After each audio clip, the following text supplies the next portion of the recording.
Speaking of sequels that just won't die, Okay. how about that Exorcist? You know, a lot of people saw this trailer before Oppenheimer, but because we got to go see it at the screening, Yeah, no trailers for us. yeah, we didn't have a trailer. So, would you like to take a look with me here? Sure. Let's do it. Let's do it. All right. This is The Exorcist Believer.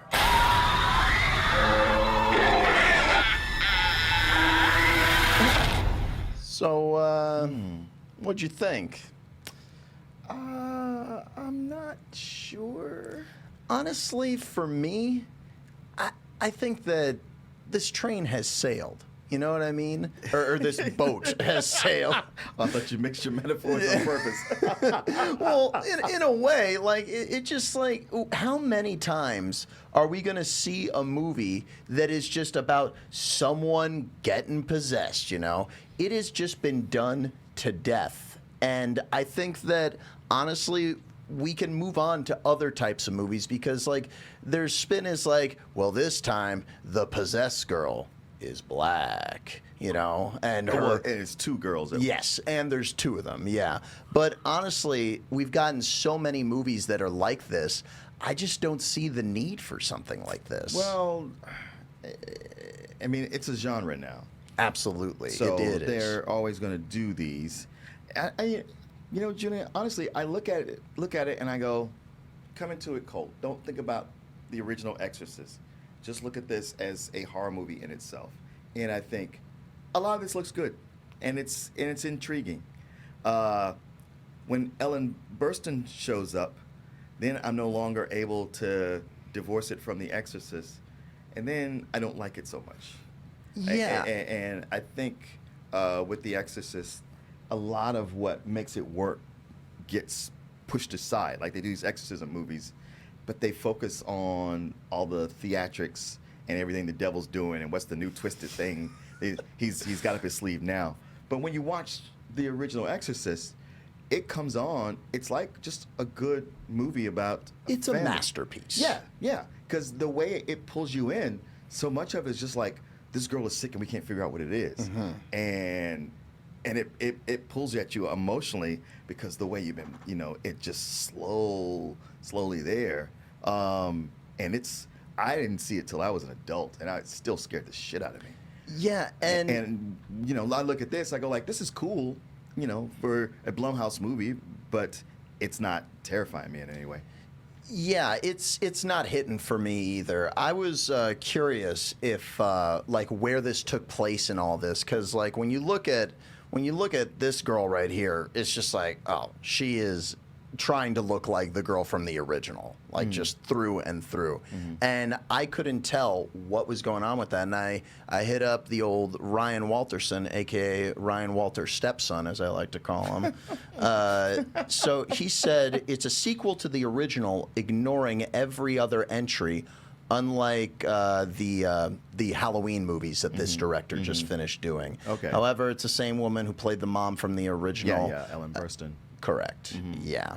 So, I mean, overall, I think that there's always potential in good horror, and hopefully, you know, this, like we just talking about budgets, I hope that it's not too expensive. Yeah, but it's Blumhouse, so it won't be too yeah, expensive. Right. Good point.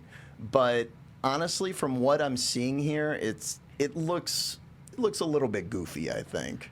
It does at times. I mean, I'm trying to keep an optimistic view of it, and I can see things in it that work.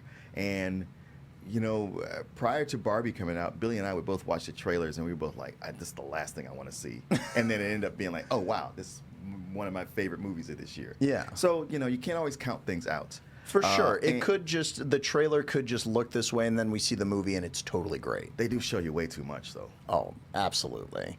Yeah, there's a lot that they're giving away, and it seems like they're just, you know, showing everything, but I like this director. He's done some good stuff. I mean, my favorite thing he did is probably Pineapple Express, which is not a horror movie, really. Yeah.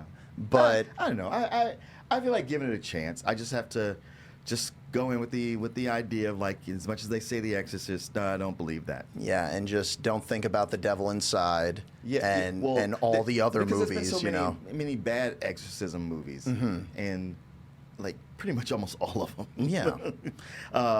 So it certainly would prejudice you against this. But hey, like we say with, you said so for so long with video game movies, maybe this is the one. Maybe this is the one horror sequel that we've been waiting for. That'll deliver. I mean, we like some of the Halloweens. And there's even been horror spin-offs where it's like, where did this come from? How is the Ouija second movie really good? Yeah. How did that happen? Yeah. And yes, I was going to bring that up. Tiberius Monk is saying, for me, Paranormal Activity, the marked ones, was one of the last great possession horror films. I didn't personally care for that one, but that was another one I was going to bring up where it's like, Paranormal Activity just blew this out of the water, this whole concept of possession. Yeah, I mean, look, at least for me, Paranormal, the marked ones was the best. It was the best of what I think of as bad movies. So I hate all. You don't like any of them? Only the Mark one's the only one that I kind of liked. The other ones I was like, wow, what a colossal fucking waste of time. The third one that's set in the 80s, I thought was pretty fun with the twins. I really dug that one, but I guess that's just me. Yeah. I can't speak to that. I'm just telling you. But overall, I think that cautiously optimistic is the way to be with this movie. Yeah. I think that it looks competent. It looks well shot. Some of the editing is a little bit. I know. It's a little bit much, but it looks like they cared. And this day and age, that's all we can really ask for. That's so sad. This is where we've set the bar. I mean,